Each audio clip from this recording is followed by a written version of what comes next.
आज हम बात करेंगे एक ऐसे मुद्दे पर जो कई सवाल पैदा करता है। हाल ही में भारत और तुर्की के बीच तनाव देखा गया। भारत और तुर्की की समानता की चर्चा हरदम होती रहती है।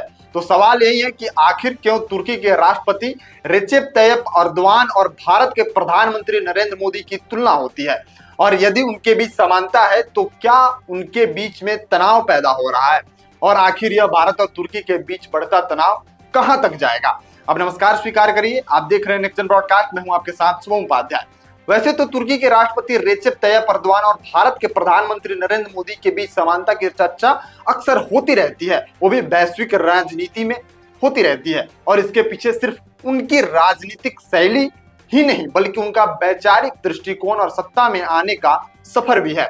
सबसे पहले हम आपको विस्तार में बताते हैं कि क्यों दोनों देश आखिर चर्चा में रहते हैं और कैसे दोनों देशों के प्रधानमंत्री के बीच समानता है। आपको बता दूं, दोनों नेता धार्मिक बहुसंख्यक समुदायों की भावनाओं की राजनीति से जोड़ने में माहिर है। मोदी जहां हिंदू राष्ट्रवाद के प्रतीक बनकर उभरे हैं, वहीं एर्दोगान इस्लामिक पुनर्जागरण के समर्थक माने जाते हैं। दोनों नेताओं का मानना है कि उनके देश की असल पहचान उनकी धार्मिक और सांस्कृतिक विरासत में से है, जिसे उन्होंने एक आधुनिक राष्ट्र के ढांचे में समाहित करने की कोशिश की है। एर्दोगान ने हागिया सोफिया को एक फिर से मस्जिद में बदलकर अपने इस दृष्टिकोण को स्पष्ट किया, तो मोदी ने राम मंदिर निर्माण से जुड़े निर्णयों को ऐतिहासिक गौरव की वापसी करार दिया है।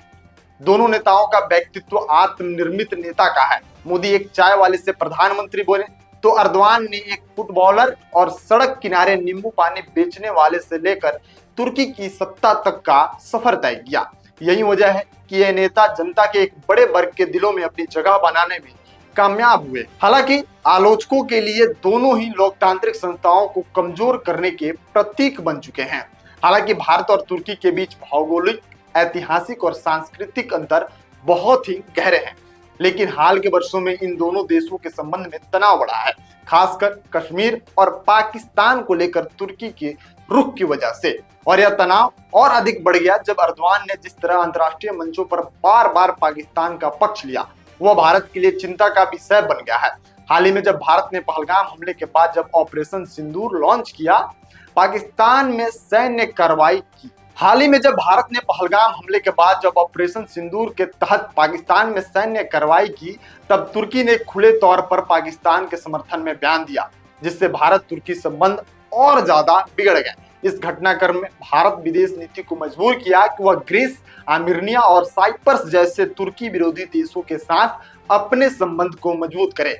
विशेषज्ञों का मानना है कि एर्दोगान पश्चिम एशिया में अपनी कामयाबी से आत्मविश्वास से काफी लवरेज है, यानी ऊपर तक भरा हुआ है, और अब दक्षिण एशिया में भी अपनी प्रभाव जमाने की कोशिश कर रहे हैं। लेकिन यह इलाका उतना आसान नहीं है। दक्षिण एशिया पश्चिम एशिया नहीं है। एर्दोगान को वहां प्रभाव नहीं मिल सकता जैसे उन्होंने सीरिया या लीबिया में बनाया है। तुर्की की भूमिका सीमित है, लेकिन पाकिस्तान जैसे देशों में एर्दोगान का इस्लामी एजेंडा काम करता है। लेकिन भारत को भी अब देखना चाहिए कि वह तुर्की की इस नई आक्रामक कूटनीति का जवाब सांस्कृतिक और रणनीतिक दोनों मोर्चे पर दे, क्योंकि अगर मोदी और एर्दोगान सचमुच सभ्यागत टकराव के दो प्रतीक बन रहे हैं, तो आने वाले वर्षों में यह टकराव केवल विचारधारा का नहीं, अंतरराष्ट्रीय समीकरणों को प्रभावित करने वाला एक बड़ा संघर्ष भी बन सकता है। शशि थरूर और बसारत पीर जैसे जानकारों ने मोदी और एर्दोगान की तुलना की है, लेकिन इस तुलना का अर्थ यह नहीं कि दोनों देशों के बीच सहयोग हो सकता है। दोनों नेता एक जैसे राजनीतिक मॉडल से निकले हैं, लेकिन विचारधारा और रणनीति में विरोधी हैं। एर्दोगान इस्लामिक नेतृत्व की आकांक्षा रखते हैं, वहीं मोदी हिंदू गौरव को राष्ट्रीय गौरव से जोड़ते हैं। अब हो सकता है आगे जाकर भारत और तुर्की के संबंधों में और गिरावट आ जाए, और ऐसा तब होगा अगर एर्दोगान पाकिस्तान को खुला समर्थन देते रहें।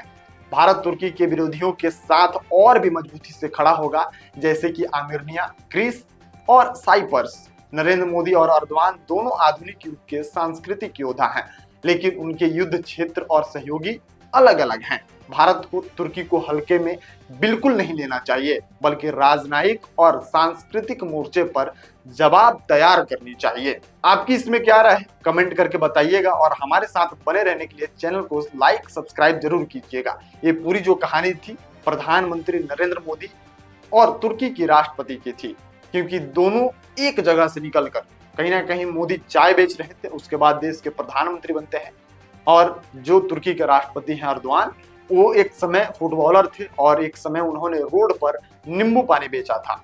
लेकिन भारत ने जब पहलगाम हमले के बाद ऑपरेशन सिंदूर लॉन्च किया, उसके बाद जैसे तुर्की का रुख देखा गया, ड्रोन भेजना और पाकिस्तान के समर्थन में वैश्विक मंच पर बोलना कहीं ना कहीं दर्शाता है कि भारत अब तुर्की भारत के खिलाफ है। और यूएन में भी विरोध करना कश्मीर वाले मुद्दे पर, तो कहीं ना कहीं तुर्की की ये रणनीति का शिकार भारत ना बन जाए, इसलिए भारत को सतर्कता के साथ तुर्की के साथ व्यवहार करना चाहिए। बाकी इसमें क्या राय है आपकी, आप कमेंट बॉक्स में जरूर बताइएगा। मिलते हैं अगली वीडियो में, बने रहिए नेक्स्ट जन ब्रॉडकास्ट के साथ। मैं शुभम उपाध्याय, बहुत बहुत धन्यवाद आपका।